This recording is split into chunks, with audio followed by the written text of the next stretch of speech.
Welcome back. Like I said, it's a chilly morning here inside the studio, though it's warm here a little bit. And we are going to discuss the headlines that are, captivating this Monday morning. And in the studio, I've brought to you one and only one Mathare United media officer, that is Samuel Gasharira. Karibu sana to our studio. Yeah, and then to my extreme left, that is Milton Nyakundi, a veteran journalist. Today he's coming in as a freelance journalist, and he'll be talking to us about matters to do with the Kenyan Premier League. And we'll have time at least for him also to give us comments about the Champions League tomorrow. Remember, Manchester United will be hosting Sevilla in that round of 16 second leg. Guys, karibuni sana. Thank you. You've just had the early hours of the morning, Kenya's Shujaa team losing to Fiji in the Vancouver Sevens. Did you guys wake up very early in the morning to watch the game, Milton? Maybe some of us didn't sleep because of that semi-final when it was confirmed, facing England at 1:30 a.m.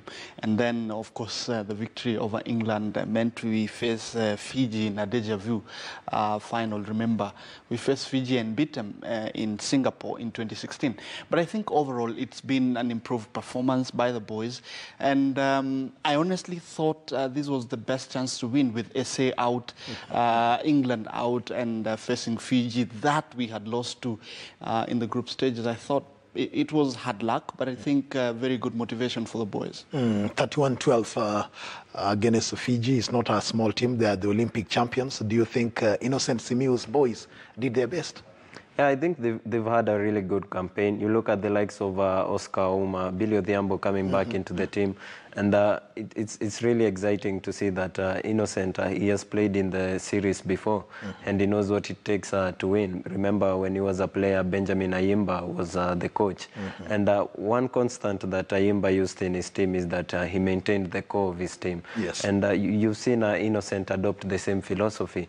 The likes of William Baka, Oscar Ouma, the skipper, and now the youngsters that are coming through, the likes of Samuel H and Nelson Oyo, the Nakuru RFC player. They have really stood up for the team, and for Injera, scoring his 250th try was really high for me.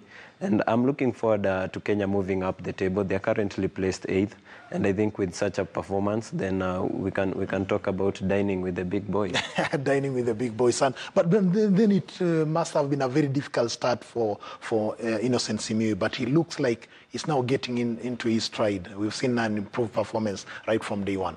Well, I think it goes back to pre-season and the kind of training that they've had. A lot of commentary that we've seen about the Kenyan team is that they have had a very good pre-season unlike before.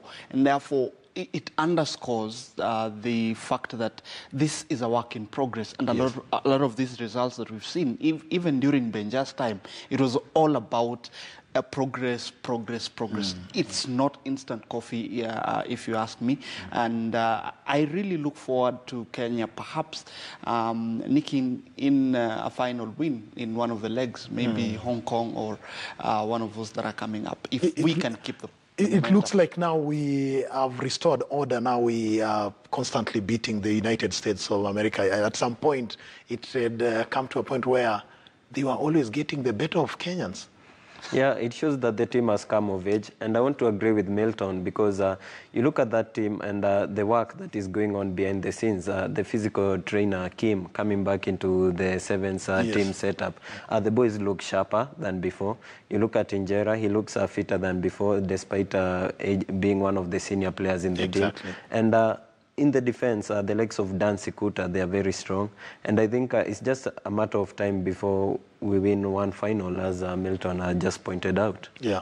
Let's now move to the Kenya Premier League matches, because over the weekend there were fantastic games. Most of my matches on Saturday ended in goalless draws. But then Mathare United, AFC Leopards served up one of the best matches this season. It's only 6 rounds of the Kenya Premier League that have been played. But I don't know you guys. For me, Mathare beaten 4-3 by AFC Leopards stood out as one of the best matches. I don't know. What did you make of the weekend? Well, I think that was the match of the weekend, if you ask me. Leopards coming back to beat Mathare for the first time I think since 2014 or thereabout. Yes. And I think what stands out is not just the victory, but the manner in which it came. And it brings out a character of Ingwe that we haven't seen in many, many years, which is the fighting spirit, especially coming back from 2 goals down yes. to win it 4-3. And I was in Machakos watching that game, rain-soaked, and what made my moment was that Isuza goal for the 4th over Tom Boya and from the middle of the pitch. I think that stands out. That was Marvin? Marvin, yeah. Yes, it was Marvin. Yeah. It stood out. Probably goal of the season. I would love to watch it over and over again. I know he doesn't like to hear that, but yes. It's the media officer. He's the media officer of Mathare United. I believe that is the title. Yes. Did you stop at some point, typing when goals started raining and Mathare leading 3-1 at some point, but then losing 4-3? Well, I think the turning point of that match was right after Ingwe scored their second goal. That is their skipper, Duncan Otieno. The withdrawal of David Owino through injury was a really big blow to us, because you look at how we shape up defensively. We had to bring in Lennox Ogutu. He's predominantly centre back. We had to play him at right back. And he doesn't have that speed, and Leopards really destroyed us from that end. But then again, I'm impressed by the quality of football we saw from both sides. We've been talking about barren draws in the Kenyan Premier League, but producing 7 in one match is spectacular. I think the last time we saw 7 was Kariobangi Sharks against Muhoroni last season. So it was a good game, and yes, I have to give it up to Leopards. A good performance, great comeback, and I think if they continue that way, then we'll have another challenger for the title in Mathare United and FC Leopards. It's good to see goals. I wish we could get those goals, but I'm sure they'll form part of the highlights going forward here on KTN. But then, was it a case of really enjoying the goals coming in, or it was defensive blunders on both sides, Milton? Well, I do think for Mathare, I do not. I want to say they were gifted the 3 goals. I mean, in the 3 halves, in the first half, looking at all of them, they were gifts, if you ask me. So defensive mistakes cost Leopards the game, but I think the fighting spirit for them in the second half is what did it. We saw a bit of the rain affecting the quality of play, especially for Mathare United. I was actually very shocked. But it made the ball, move quite faster on the... Quite faster, but in terms of control, I thought Mathare lost control of the game with the rain. I do not understand how that happened, because, I mean, they should be able to play throughout all different conditions. But yes, defensive mistakes, but I think you also have to give it up for Leopards, especially in the second half, with the attacking mentality that they came in with, and the solidity that they showed, especially in the midfield, and the ambition to believe that we can actually claw back the 2 goals and go on to win it. Yeah, yesterday we saw also Chemelil coming from a goal down to beat Nakumatt 4-1. I thought it was also another good game of the Kenyan Premier League. Did you watch the game yesterday? Yeah, I watched that game, and you really have to feel sorry for Nakumatt, because they... Sorry again. It's football. Why feel sorry for them? Yeah, because I think I was at the stadium, and they weren't sure of playing until probably 1 hour to kick off. Because in fact, it is the former Harambee Stars coach Jacob Gosmule who bailed them out. They didn't have money. The players had vowed not to play. You really have to feel sorry for them, because these players, they rarely train. In fact, the coach is on record, that is Alex Mwangi, saying that they train once per week, and this is a top-flight club. So you really have to feel sorry for what they are going through, because I believe they have quality players, the likes of Noah Beach in that team, Kevin Omondi, Gaza. These are quality players, but what they are going through as a team is really tough for them. But then it raises this question, which I've always asked. Okay, the players would refuse to train, holding out for their allowances or whatnot. But then what if tomorrow, if Nakumatt gets the money and then they pump into the team, but then you'll be in the bottom 3. You'll be facing relegation. Will you, as a player, have done yourself justice? But Toskin, how do you go for training when you don't even have the fare? Well, you've not been paid for 3 months plus. How do you honor training? I think this, for me, is the elephant in the room of Kenyan football. Because I'm looking at the hula baloo and the fuss that we had about club licensing last season, and everybody saying teams have to meet certain financial thresholds for them to be in the league. Yes. So when issues like these are coming up now, where a team is not able to train, where players are not even sure whether they're going to honor a match or not, it comes down to the question of management. It comes down to how sincere are we with ourselves in terms of how we are managing the game. And with all due respect, I know this financial crunch, I mean, everybody could go through that, but then what is the bottom line? Clubs have to meet the bottom lines, and perhaps it revives the debate that the age-old that we've had, especially, and you're aware about this. Is football belonging to the community in Kenya or to the corporates? Yes. And I think really for me that is what we should ask ourselves. Because in Machakos on Saturday, there was a good number of AFC Leopard supporters. You could see them, you could feel them throughout the stadium. And that is where we need to take our football. If the communities own the game, I think situations like we are facing with Nakumat and others are likely to be a thing of the past. It could open a new chapter in how the Kenyan game would move forward. The reason he's talking about that is the fact that Nakumat FC are having a financial crunch. But remember, the holding company, the Nakumat chain stores, have had difficulties financing their activities, including now the football team. But one of the questions that will be raised is that FKF told the country that they were doing what they call the club licensing, which was forced on them by FIFA and also CAF. And by allowing Nakumat to play in the league meant, therefore, that they met the threshold. But that will be a topic for another day, which will bring the experts here to talk about that. But then let's look at Gor Mahia, because they are going to Tunisia this week. They are playing over the weekend on Saturday, 17th, in the CAF Champions League. They are facing Esperance, and remember, the first leg ended 0-0 on Wednesday. Guys, I would like to hear just the reaction from the Gor Mahia coach after yesterday's game, so that we get to react to that. But then quickly, as we prepare for that, what are your thoughts? Gor Mahia heading to Tunisia. But then, first of all, let's just have a listen to Dylan Kerr, because I'm told he's ready. What pleases me, we had the endeavour, we had heart. That's what we had. We had the Kenyan heart today. We did everything right. And that's what I want to do when we go to Esperance. Coach, is there still any chances of qualification, according to you? Well, this is it. You know, why be negative? I think there is a chance. You know, everybody didn't expect us to get a result today. And yet, if anybody watches the TV and sees that game, there were only one team in it. They came to defend, they came to get a 0-0 draw, they came to frustrate us by time wasting, you know, and we just kept going. We kept going. And that's the beauty about Gor Mahia. We get the ball, we attack. We lose the ball, we go get it back, and we attack again. And, you know, sometimes we pick the wrong pass, or the cross is not to be expected of what quality we have. But if you look at the facility, the state of the field, the heaviness, the preparation of arriving late last night, I mean, we had dinner at 1:30 a.m. I mean, nobody should eat, no athlete should eat at 1:30 a.m. because you go to bed, your food doesn't digest, you know, because you're not active. So we wake up this morning, we have breakfast. I'm tired, I'm physically tired, and I'm not playing. So how are my players feeling? That was a concern for me. But I tell you what, as soon as that whistle blew, they were fantastic. And if anybody wants to disagree with me, come and see me, and I'll watch the TV with you and see that.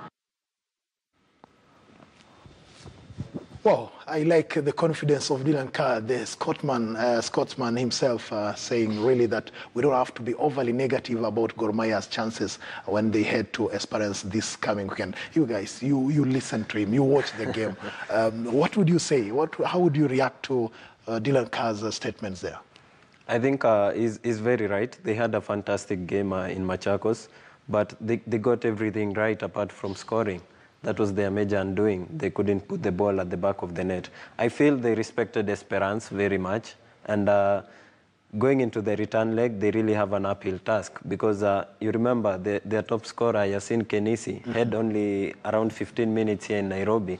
And that is a tactic these North Africans always use against African, the other side, the sub-Saharan opponents. Because it's good for Dylan to complain that they wasted time, but that's a tactic. These people wanted a draw here, so that they can finish off the job in Tunis. Remember, in the previous round, they spanked the Mauritanian side 5. So maybe, are we talking about a story of 2014 repeating itself in Tunis? Yeah, our Kenyan journalist overly negative because one of the questions he was reacting to on that Wednesday is that we really don't have to be that negative. Well, I think Kenyan journalists or journalists world over, they have a right to be negative or ask whatever questions they need to ask. But I think what I like about Dylan is that he's bullish, he's very confident, and he seems to be very, very passionate about what he does. And I think that is what, maybe for the first time, I was actually asking before here, I mean, how did Gore settle for Dylan? I give it, it's a game of football, and it can go either way. But going back to Tunis on the back of a 0-0 draw, I see pressure on Esperance, especially in terms of making sure that they can shut out Gor Mahia, because Gor score one goal, and I mean, the entire game is thrown on its head. Remember in 1987, and a lot of people have been talking about how Gor won the Mandela Cup. Those who may not be in the know would not know that it was actually 2 draws, 2-2 away and 1-1 here. And that is how Gor Mahia won. So if they can keep their doors shut at the back especially, and hope for 1 goal, and maybe we could see Gor making history and getting into the group stages. But be as it may, playing away in North Africa is never that easy. Their job is but then you have to give it to Gor Mahia. You look at the squad, they have an almost all-round squad, and they have almost 2 squads of equal strength. We saw yesterday against Nzoia. I thought it was a second-string side that got that 1 win. They were unlucky not to score a second penalty. I'm particularly happy because the Ivorian, Ephraim Gukan, is back in contention for a place that is for the return leg. The kind of chances that Gor Mahia had in the first leg in Machakos, I think if Gukan played that game, he would have scored in that game. And I think him being available for the return leg is a boost for Care. And I think in the return leg, just as Milton has mentioned, we ought not to respect the North Africans very much. Just go for that early goal, the first 30 minutes of that match, press for that early goal, play your football, express yourselves on that field, and I'm sure that Gor Mahia can get something out of that game if they just play football and avoid respecting the North Africans too much. After all, they have nothing to lose. They are they can go there, Tunis, and then... Well, I think for me, the only thing I agree with him on that is that they can go out there and enjoy themselves. There's a lot to learn from FC Porto against Liverpool in the Champions League. And you saw, I mean, you're not going to expose yourself against a team like Esperance away in the name of trying to be adventurous and trying to you've got to get be, a result. You've got just to be play conservative. Yes. Don't open yourself so people much. People don't like Mourinho, but give it to him. If you've got to play to your strength. You had to mention Mourinho, not expose your weakness. Not expose your weakness. And I think Gor can go there. Just keep enjoy yourselves. Be relaxed. Let them come. Get on the counter and bang. You get your result. Now that you mentioned Mourinho, as we wrap up, he says that he doesn't care whatever you say about his style of football.